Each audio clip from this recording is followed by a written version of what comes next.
étudiant ce thème de l'hypocondrie, j'ai réalisé que j'étais hypocondriaque toute ma vie, en fait. Bien, oui, bien avant de rencontrer l'hypocondrie comme clinicien dans l'institution. Je suis né au sud d'Italie dans les années 70 et j'ai vécu les merveilleux années 80. Non, je le dis sincèrement, hein, merveilleux. Quand les vapeurs du terrorisme rouge comme le sang en Italie, et du terrorisme noir comme la bile, commençaient à se dissiper, voilà qu'il arrive l'angoisse collective en lien avec le sida. Donc, j'ai pas mal de souvenirs de ça. Donc, passé la vague de la pandémie du sida, on est vite dans les années 90, je me retrouve déjà étudiant en médecine. Et quand on a commencé, quand on a commencé à étudier la pathologie, ben, on traverse inévitablement toute phase hypocondriaque, en tout cas moi. Au début, tu n'as pas trop envie d'en parler, mais après, tu découvres que c'est presque un passage obligé, donc un rite de passage, une espèce de bienvenue dans le club. Et heureusement, ça ne dure pas longtemps. Donc, parce que mal comune mezzo gaudio, on dit en Italie. Quand le mal, c'est un proverbe qui peut être assez lacanien, je trouve. Quand le mal il est partagé, il devient presque une source de jouissance. Mais aussi, quand je suis devenu père, ma femme a fait quelque chose, en fait, des hypocondries en tant que père, quoi. Mais surtout, mon angoisse hypocondriaque s'est particulièrement réactivée à l'approche de cette rencontre, à l'idée d'être ici. Un simple bouton sous la lèvre qui pourrait devenir un herpès géante, encore la pensée qui m'a traversé cette mon esprit qu'à 53 ans, je n'ai toujours pas fait encore le dépistage du cancer du côlon.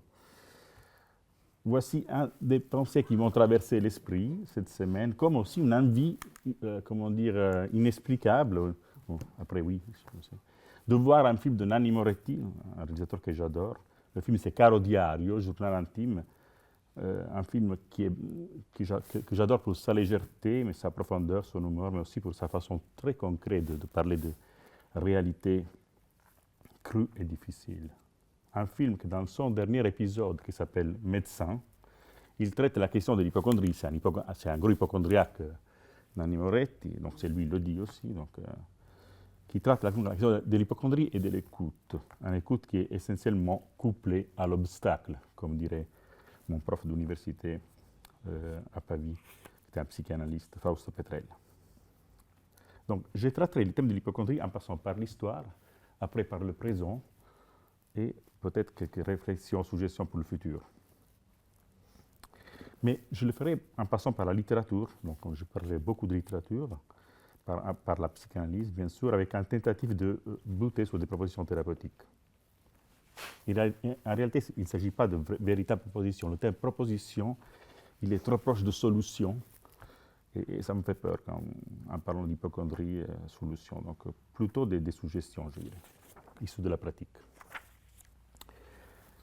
Une vieille histoire entre histoire et littérature. Le terme hypocondrie indique, selon le dictionnaire, là j'ai utilisé le dictionnaire, la Treccani, c'est l'encyclopédie la plus importante en Italie, donc 54 volumes.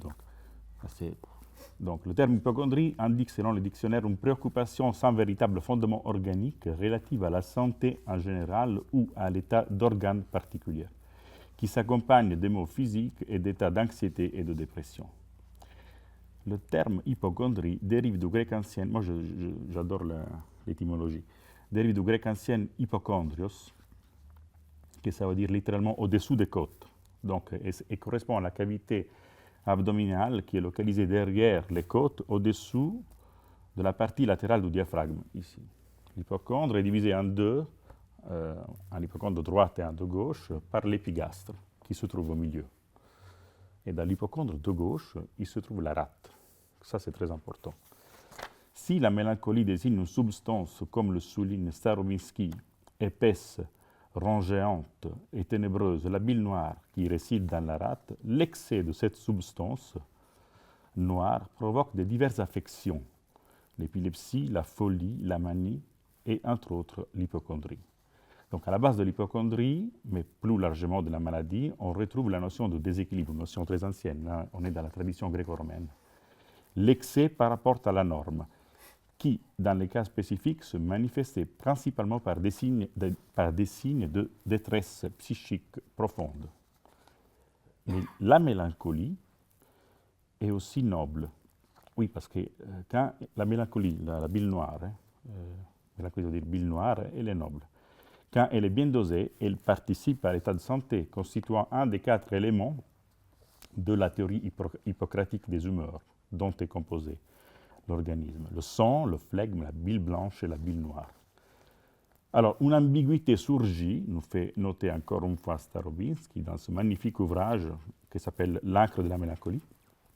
Le mot mélancolie désigne à la fois une humeur naturelle, noble, comme je viens de dire, et à la fois une maladie mentale produite par l'excès lorsqu'elle intéresse principalement l'intelligence.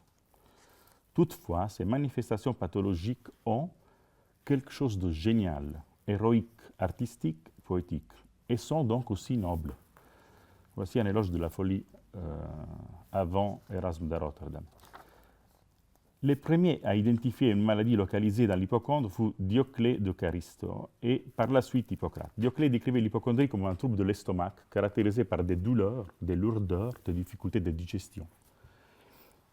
Hippocrate s'attarde surtout sur la douleur chez les patients souffrant d'hypocondrie. Mais ça sera surtout Galien, un médecin romain, qui reprend la pensée hippocratique et qui réduit le clivage somatopsychique qui est tellement présent aujourd'hui dans la clinique. Il parlera plus précisément de excès de bile noire, mélancolie, et lorsque l'excès s'accumule dans l'hypocondre, il provoque des douleurs, mais surtout des exhalations toxiques par le cerveau qui donnent lieu aux manifestations psychiques caractéristiques. Donc, pour Galien, l'excès de bile noire peut se manifester à différents endroits de l'organisme et provoquer différents symptômes. Parmi tous, l'hypocondrie dans sa connotation délirante. Je le cite, la maladie tire son origine de l'estomac. Elle provoque de la stase, on a parlé d'une stase temporelle aussi, dans le présent. Elle provoque une stase, un enflement, un engorgement, un obstacle dans les hypocondres. Elle se manifeste parfois par des douleurs d'estomac, des flatulences, des éructations, des digestions lentes, des vomissements. Mais ici, ça vient la partie la plus intéressante de la théorie de Galien, qui permettra le passage de témoin ou de sceptre du corps au psychisme, comme le lieu où le symptôme triomphe, bâtissant l'excès du corps en tant que délire. Et cette métamorphose est possible grâce à un changement d'état de matière, c'est-à-dire de l'état liquide de la bile à l'état gazeux des vapeurs générées. Parce que l'excès de bile noire, pour Galien,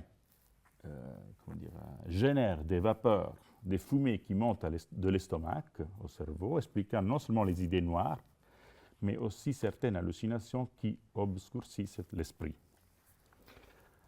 Voici un passage de Galien que je trouve très intéressant. Il existe des différends entre les mélancolies, il dit. Toutes sont en proie à la crainte, à la tristesse, mais nous ne désirons pas mourir. Il en est au contraire chez qui l'essence même de la mélancolie est la crainte de la mort. D'autres vous paraîtront bizarres, ils redoutent la mort en même temps qu'ils la désirent. De même que les ténèbres extérieures inspirent la peur à presque tous les hommes, de même la couleur de la bile noire, en obscurcissant comme le font les ténèbres le siège de l'intelligence, engendre la crainte. Donc la crainte à la base de la mélancolie. Cet extrait que je trouve magnifique des lieux affectés de Galien m'a soudainement reporté en supervision clinique récemment, la semaine passée, d'une patiente qui venait de s'inscrire à Exit et déclenchant l'angoisse du médecin assistant. Elle va se suicider, il faut faire quelque chose, alors qu'au fond, finalement, c'était cette femme, cette inscription à Exit, c'était une dernière tentative extrême de pouvoir être entendue. Et finalement, on appelle à la vie, à exister. Le concept de Galien est aussi le concept à retenir de Galien est aussi que parmi les mélancolies, il y en a une, l'hypocondrie, qui est caractérisée par une transition particulièrement fluide entre le corps et la psyché. Elle part du corps, mais rapidement, l'appareil psychique prend la relève, devenant le territoire d'intérêt principal de la souffrance. Donc, en apparence, le vecteur, il semble opposé à celui qui nous donne Lacan dans le séminaire 3. Quelque chose qui est rejeté de l'intérieur réapparaît à l'extérieur. Et encore, quelque chose de non symbolisé va se manifester dans le réel, toujours séminaire 3. Pas qu'un excès de bile noire, donc un excès de corps, qui est un excès de réel en tant que non symbolisé ou symbolisable, passant pour un excès d'imaginaire. La dimension clinique, les discours des patients bien le témoignent.